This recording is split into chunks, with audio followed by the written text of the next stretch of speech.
In the early days of the western United States, a masked man and his faithful Indian companion rode the plains, searching for truth and justice. Return with us now to those thrilling days of yesteryear. A fiery horse with the speed of light, a cloud of dust, and a hearty "Hi-yo Silver," the Lone Ranger rides again. Anyone who listened to radio from the early 1930s on, anyone who watched television during the last half of the 20th century, anyone who is familiar with comic books or films, knows these words and knows the masked man who goes about doing good and who is known simply as the Lone Ranger. Few icons of American culture have been so enduring and endearing as this former Texas Ranger with the black mask and silver bullets, his Native American friend Tonto, and his magnificent white stallion Silver. Each episode would begin to the exciting melody of the William Tell Overture, with Silver rearing up, the Lone Ranger on his back as they galloped off to stop some evil. The encouraging cry of "Hi-yo Silver" could be heard. Once they had done their duty and once again righted all wrongs, the episode would end with someone asking, "Who was that masked man?" and receiving the answer, "Oh, he's the Lone Ranger." The heroes would then ride off with the cry, "Hi-yo Silver, away!" and the world could once again switch off the television and sleep peacefully, knowing that the bad had been vanquished and the good had once again prevailed. If you go down to the Hollywood Walk of Fame, on that famous sidewalk, you will find only one star that names not only the actor, but the character played, and that is the one that reads, Clayton Moore, the Lone Ranger.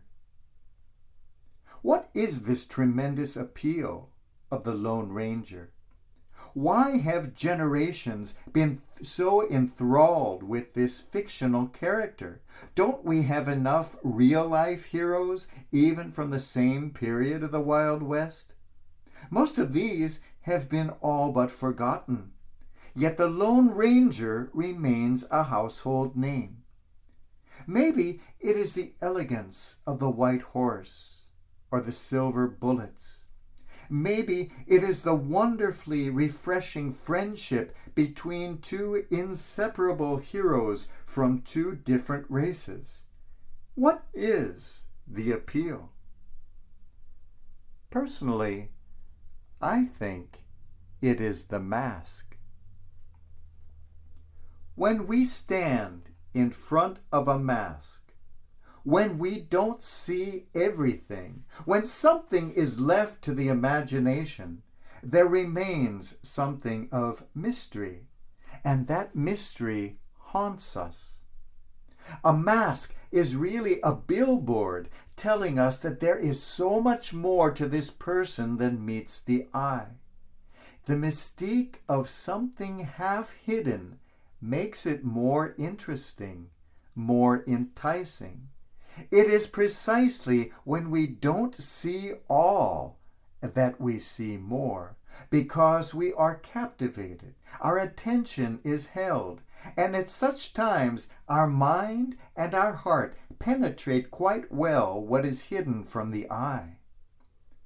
In reality, a mask does not hide at all.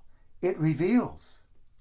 The Lone Ranger is an enduring hero because we never see him without his mask, without his alluring mystery, and thus we wonder about him. We never forget him. We understand him and we identify with him. For each of us, wears many masks as well, especially when we pretend that we don't. God, too, wears masks.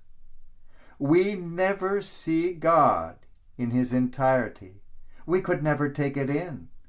No, we see aspects of God, each one awesome, each one infinite, each one very, very real.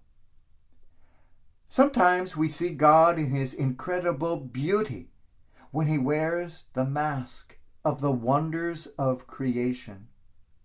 Sometimes God appears in the mask of deep wisdom, making sense of the most impenetrable secrets of life.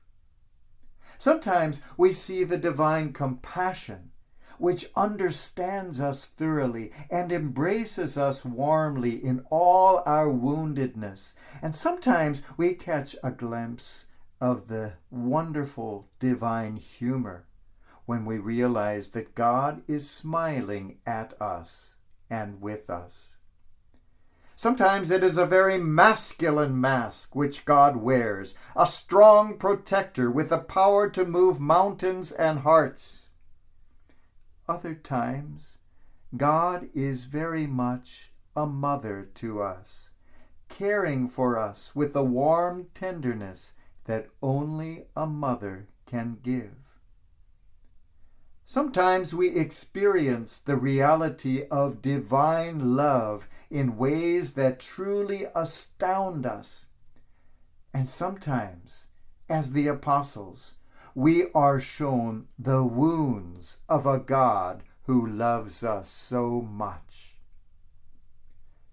The many masks of God do not hide God from us, but reveal to us in wonderful ways the infinite riches of our God.